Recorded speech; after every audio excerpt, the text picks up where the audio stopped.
Hello everyone, how are you? I hope you all are fine.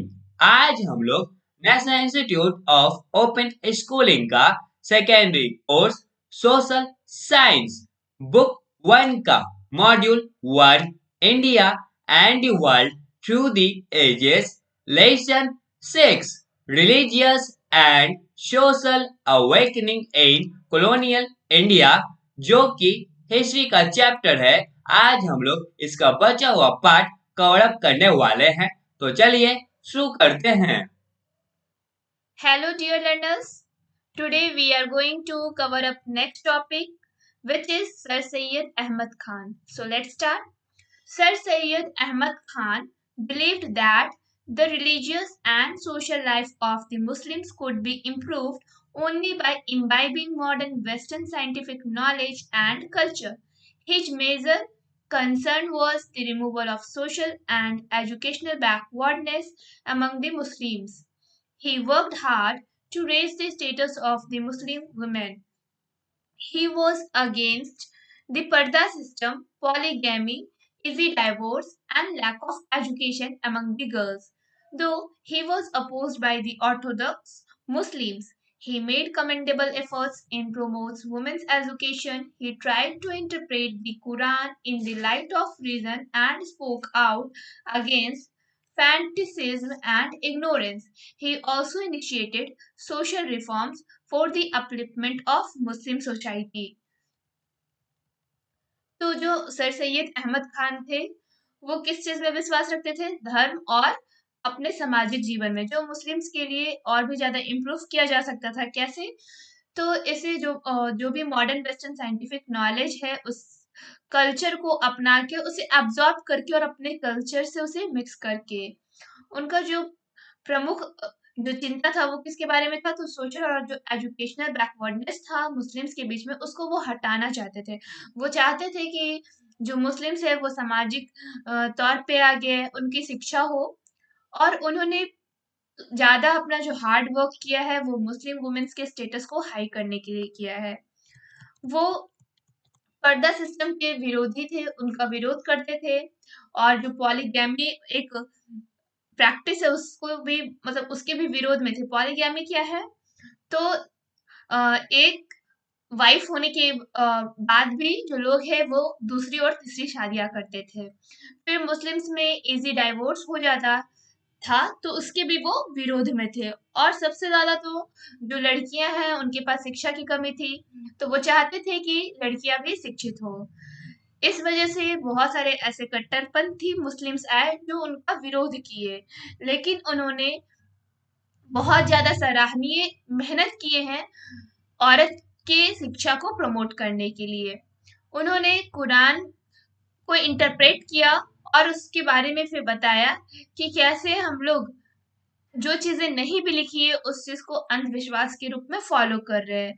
उन्होंने social reforms भी किया, समाज को भी सुधारा और मुस्लिम सोसाइटी के अपलिफ्टमेंट की ओर वर्क किया। Throughout his early life, he advocated the study of English language even against the opposition of the Orthodox Muslims. He considered that only modern education could lead Muslims towards progress.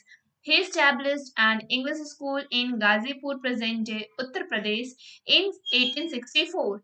He started the Muhammadan Anglo-Oriental College (MAO) at Aligarh in 1875, which later developed into the Aligarh Muslim University. It provided education in humanities and science through English medium. He also established a scientific society for translating English books. He also published a journal for spreading awareness among the Muslims towards social reforms, especially towards modern education. He started the Muhammadan Educational Conference for spreading liberal ideas among the Muslims. The movement for reform started by him is known as the Aligarh movement, which proved to be an important step towards social and political awakening among the Muslims. तो उनका जो early life था उसमें उन्होंने English language पे जोर दिया कि हम लोग इंग्लिश लैंग्वेज को पढ़ेंगे, लेकिन जो कट्टरपंथी मुस्लिम्स थे उनका विरोध करते हैं लेकिन उनका क्या मानना था कि जो मॉडर्न एजुकेशन है वही मुस्लिम्स को प्रोग्रेस की ओर लेके जाएगा। उन्होंने एक इंग्लिश स्कूल की गाजीपुर में स्थापना की थी जो अभी उत्तर प्रदेश में है 1864 में।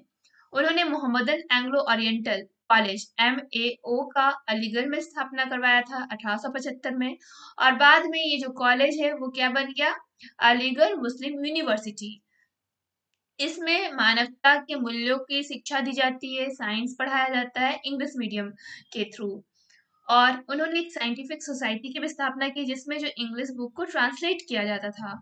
उन्होंने एक जर्नल को भी पब्लिश किया, प्रकाशित किया, जिसमें जो मुस्लिम्स है उनको अ, बहुत सारी जागरूकता के प्रति जागरूक कर रहे थे बहुत सारी चीजों के प्रति, जैसे कि किस तरह से हमें अपने समाज को आगे लेके जा सकते हैं और किस प्रकार से हम लोग मॉडर्न एजुकेशन से शिक्षित होके और हम लोग प्रोग्रेस कर सकते हैं। उन्होंने मोहम्मदन एजुकेशन कॉन्फ्रेंस को स्टार्ट किया जिसमें जो लिबरल आइडियाज है मुस्लिम्स के बीच में उसको उन्होंने फैलाया।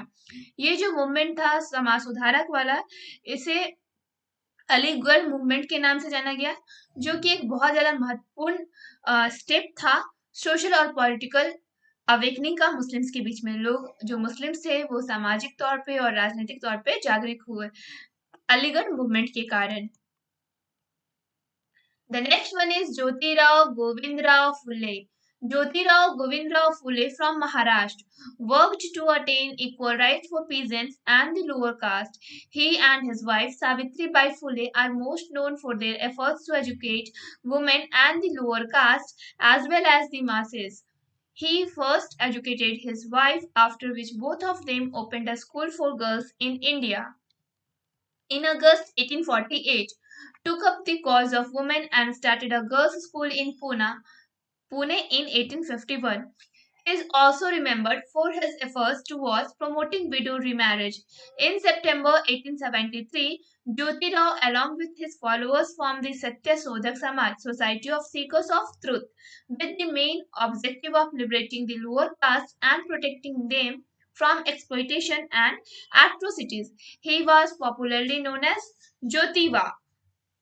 तो हम लोग यहाँ पे किन के बारे में पढ़ने वाले हैं, ज्योतिराव गोविंदराव फुले। जो ज्योतिराव गोविंदराव फुले थे वो महाराष्ट्र थे और वो उन्होंने क्या काम किया, तो उन्होंने जो लोअर कास्ट है और जो किसान है उनके बराबरी के हक के लिए लड़ाई लड़ा, इस दिशा में काम किया। वो और उनकी जो पत्नी थी सावित्री बाई फुले, वो किस लिए जानी जाती थी कि उन्होंने अपना जो ज्यादा मेहनत है वो वुमेन को एजुकेट करने में लगाया और जो भी लोअर कास्ट है उनको भी उन्होंने शिक्षित किया। और उनकी जो वाइफ थी वो प्रथम शिक्षित महिला थी और दोनों ने मिलकर बाद में कन्या के लिए विद्यालय खोला लड़कियों के लिए भारत में अगस्त 1848 में। और यहाँ से क्या हुआ कि जो औरतें हैं या फिर जो लड़कियां हैं उन्होंने शिक्षा लेना स्टार्ट किया। उन्होंने जो स्कूल खोला वो पुणे में था, जिसे अब पुणे बोला जाता है, ठीक है, पहले पूना बोला जाता था 1851 में। और उन्हें क्यों याद किया जाता है, क्योंकि उन्होंने जो विडो रिमैरिज जो जो विधवा का पुनर्विवाह का जो है उसे उन्होंने प्रमोट किया। और सितंबर 1873 में ज्योतिराव ने अपने फॉलोअर्स के साथ सत्य शोधक समाज की स्थापना की, जिसे society of seekers of truth भी बोला जाता है। और इसका जो मेन ऑब्जेक्टिव है वो क्या है कि जो लोग हैं गुलाम उन्हें स्वतंत्र किया जाए, जो लोअर कास्ट है उनको एक्सप्लॉइट ना किया जाए और उन्हें प्रोटेक्ट किया जाए। और वो जो ज्योतिराव गोविंदराव फुले थे उन्हें पॉपुलरली, जो उनका प्रसिद्ध नाम था, लोग उन्हें ज्योतिबा के नाम से बोलते थे। Next one is justice Mahadev Govind Ranade.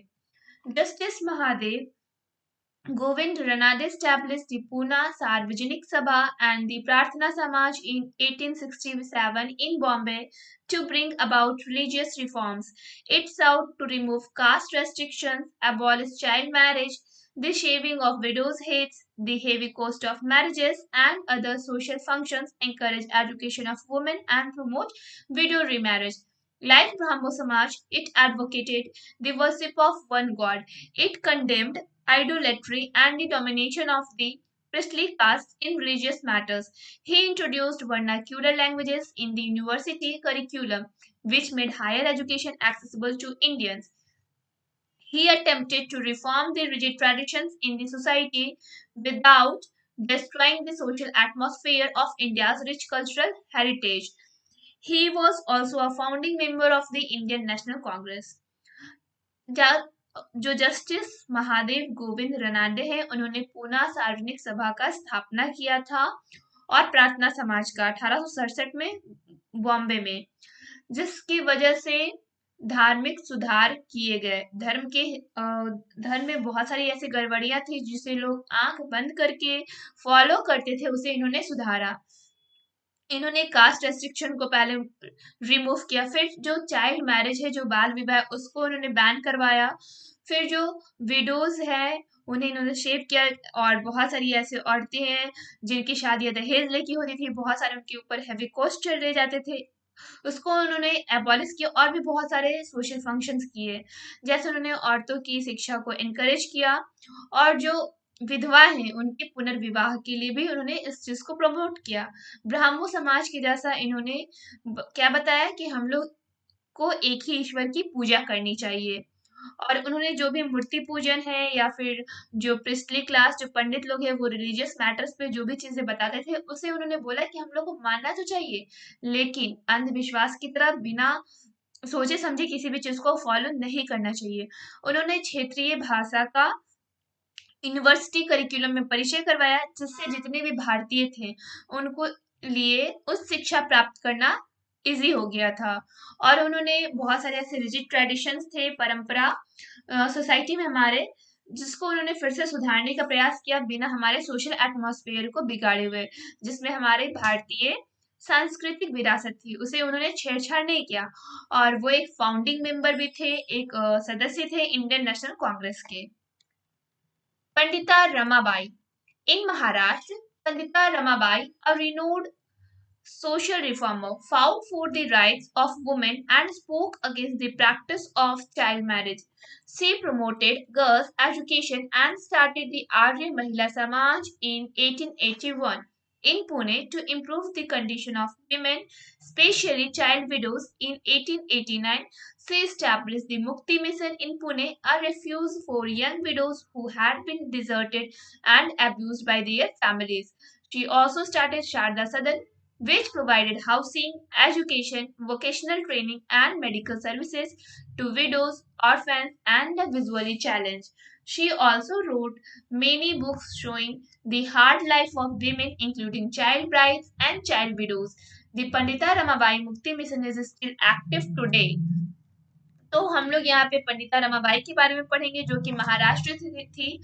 Maharashtra में जो पंडिता रमाबाई थी, एक समाज सुधारक का काम कर रही थी, और उन्होंने औरतों के हक के लिए लड़ाई लड़ा, और उन्होंने जो बाल विवाह हो रहा था उसके अगेंस्ट बोला। उन्होंने गर्ल्स एजुकेशन को प्रमोट किया, और आर्य महिला समाज 1881 में इस चीज को स्टार्ट किया पुणे में।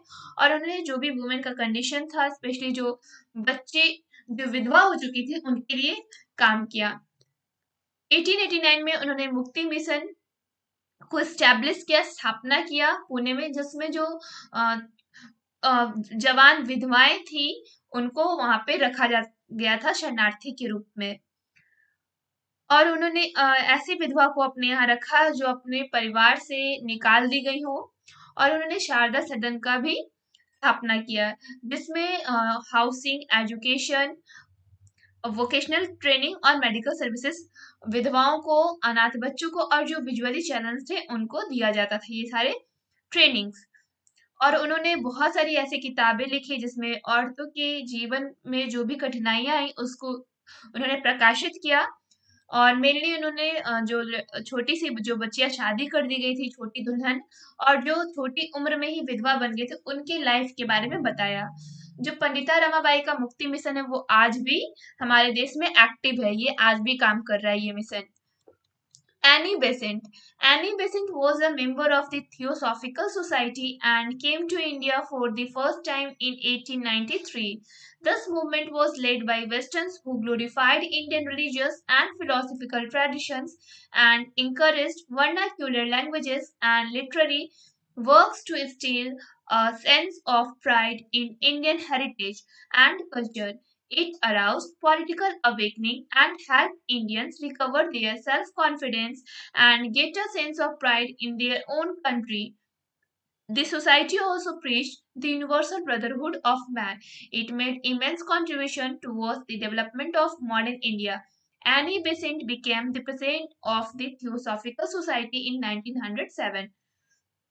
जो एनी बेसेंट थी वो थियोसॉफिकल सोसाइटी की सदस्य थी और वो भारत में पहली बार 1893 में आई थी। ये जो मूवमेंट है वो पश्चिमी लोगों के द्वारा चलाया गया था जिसे इंडियन रिलीजियस और फिलोसफिकल ट्रेडिशन से प्यार था और उन्होंने क्षेत्रीय भाषा को बढ़ावा दिया और जो भी भारत का जो विरासत है उसको बढ़ाने के लिए उस पर गर्व महसूस करवाने के लिए हमारे संस्कृति के ऊपर काम किया।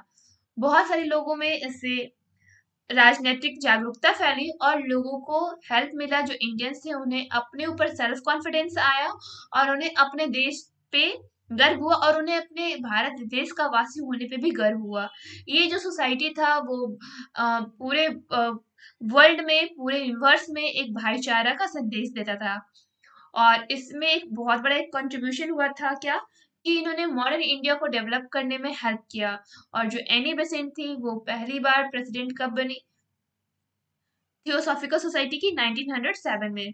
Besant opened a college for boys, the Central Hindu College at Banaras, based on theosophical principles with the aim to build a new leadership for India. The students studied religious texts along with modern science. The college became a part of the new university, the Banaras Hindu University from 1917.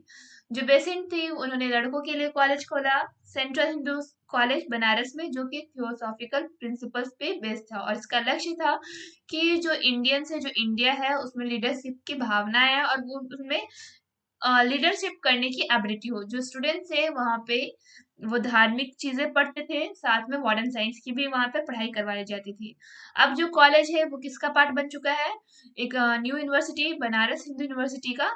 कब से बना है तो 1917 से बना है।